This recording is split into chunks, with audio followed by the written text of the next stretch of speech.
Hey guys, what's up? My name is Kendall, and today I am subbing in for Cole because he could not make a video today. I'm sorry if you wanted to see Cole's face. Unfortunately, I am not Cole's face. I cannot deliver that to you properly at this moment in time, though I know we all want to be Cole. It's such a privilege to be on this channel. I've been watching this channel since I was like 14, since I was like a baby tran, and I am just so happy to be on this channel, like for real guys, for real. This week's topic is how did you know you were trans? I know there's a lot of stories of people who know they're trans from a really young age, from like since they were like a little kid or something just didn't feel right, and I can relate to that. I don't necessarily think that I knew I was trans only because I didn't know what trans was. I was just as a kid I was really confused. And I didn't really think about it that much as a kid because I was really awkward anyways. I didn't really fit into any like group of friends, and I was like the dorky kid, and you know, you know. I know some of you guys were those kids. It's okay. We can be those kids together. And to be honest, I didn't know what the word transgender or transsexual meant until I was about 13 and I was opened up to this whole queer community, and that's when everything just started to like totally become like one, if that makes any sense. And like I said, as a kid I didn't really think twice about it, other than the fact that I was awkward anyways, and I didn't think I could do anything about it when I was like 7 years old, you know. It wasn't that big of a deal. It wasn't until I was about 9 or 10 that I realized that, you know, I didn't think that I wanted to be a boy, but I knew that I didn't want to be a girl. I knew that everything that came along with being a girl that I experienced thus far was just kind of like not what I liked, not what I wanted out of life. I hated not being associated with boys. That was one of the biggest things. I hated not being one of the guys, you know? Because being one of the guys in a social situation is a lot different than being one of the girls. They're socialized completely different, and I wanted to be socialized as a boy so much. It wasn't until about I was 11 that I started to get really uncomfortable with my body itself, probably because I was hitting puberty and I didn't like it. I remember I started growing dingle dangles on my chest, and I was like, this sucks so much, get me out of here. Now, when I finally realized that I was trans, I know a lot of people hear stories about how people who just kind of click that they were trans.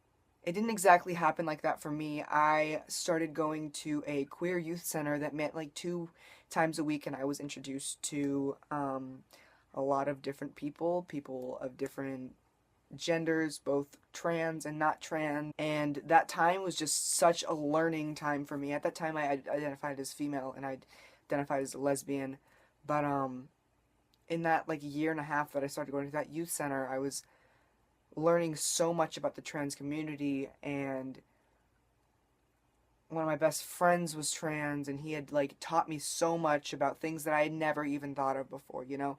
Since I started going to that youth group, I started exploring my gender a little bit more, but as like a 13-year-old kid, it was really scary, and I didn't know where to start, and I didn't know if I could tell people that I didn't want to be a girl. I didn't feel like I had that like right to tell people, you know, but I absolutely did. When I hit about 13, 14, that's when I started really exploring my gender, because I was so unhappy with myself and so unhappy with my body, and I asked a couple of close friends to start calling me by male pronouns, and it was literally the most wonderful feeling of my life. I was so happy, and it felt like that's what I needed to be called my whole life. And that's when it all just kind of clicked for me. And I'm so grateful for the people who helped me along the way. This channel has helped me so much. My friends.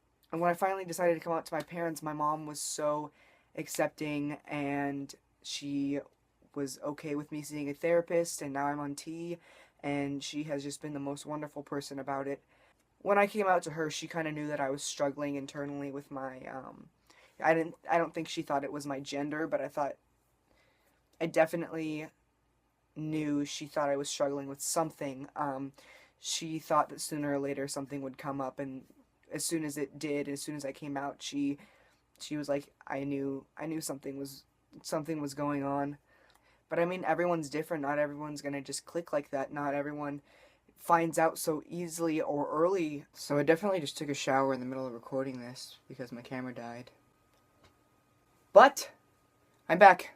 As I was saying, I feel extremely privileged to have explored my gender in such a safe environment, because a lot of people don't have that. A lot of people are not in an environment or in a family that will accept them. And I just want to give my shouts to all y'all who have come out, who have not come out, who are still trying to find yourself. I know it's hard, and I know that, as cliche as it sounds, it'll probably get better. It'll get better, I believe, in a sense that you'll be at peace with yourself a lot more. Or at least I was when I came to myself. Well, I should probably go. It is officially like 12 on Friday morning, so yeah. If you want to, you should subscribe to my channel, which is Feminine Disaster, as well as my Tumblr. It'll all be down below in the linky spot. Yeah, I really hope to be on this channel again sometime soon. This is like a dream come true for me, and I hope that I helped someone. Hand motions forever! You guys have a wonderful day, and I will hopefully see you later!